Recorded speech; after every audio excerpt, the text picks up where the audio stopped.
it's full of those are the typical American expatriates down there. Costa Rica has always been the best of the bunch.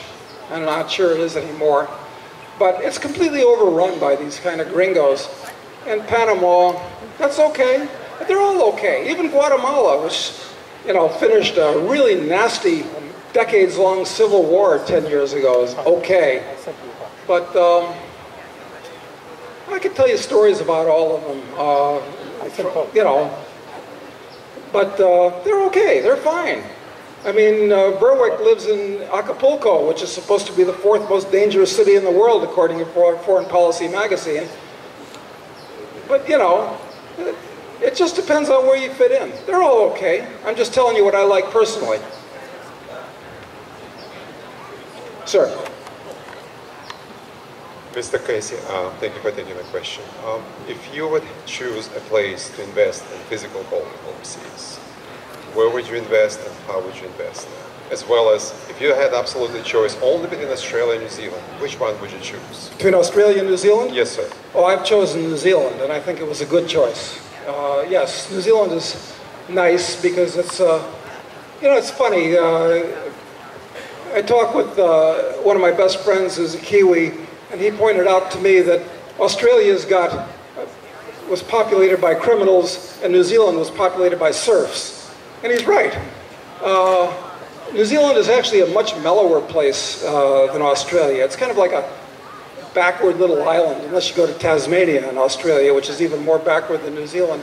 I mean, I first went to New Zealand when they used to roll up the sidewalks in Auckland at 6 o'clock, and I kid you not. But now it's, you know, it's quite advanced technologically.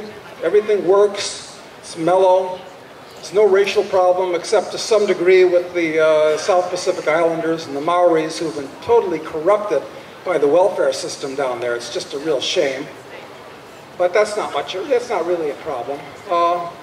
I like New Zealand a lot, actually. And since, the interesting thing about New Zealand was it was along with Uruguay and Sweden, all about the turn of the 19th century, those were the first 3 socialist countries in the world, overtly.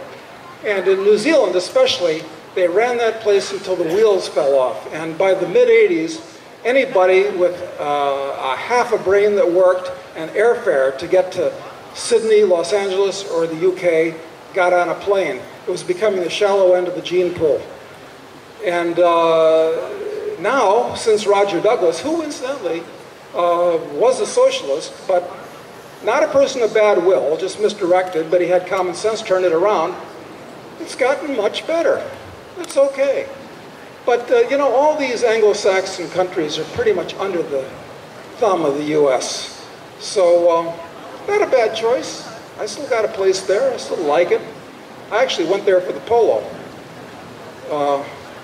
You know, it's a joke I tell. Nobody understands it. People ask me, well, why'd you come to New Zealand? They all look at me funny. And I tell them, for the kangaroos. Okay? There's no kangaroos here. I say, yeah, I was misinformed. It's not a bad choice. It's okay. But Australia is turning into a police state, just like the U.S. is. Much more than New Zealand. Okay, 6 o'clock. Huh? Oh, how to invest in gold? First National Bullion, or Liberty Coin. Bullion. Well, I guess, look, I'm a shareholder in both Hard Assets Alliance and GoldMoney.com. They're both excellent, but that's not physical gold. But they're very good, both of them. For physical gold, I think in Europe, Switzerland is by far the best answer still, even though Switzerland is not what it used to be. Believe me, it's not. In South America, I don't know about Chile, but Uruguay is okay. It's okay still. You don't keep gold in Argentina in a safe deposit box. That's a mistake. Okay, so we're talking South America, Uruguay probably. Europe, Switzerland. The Orient, Singapore. No question, Singapore. That's your best choice in the world, Singapore. Okay, thank you very much.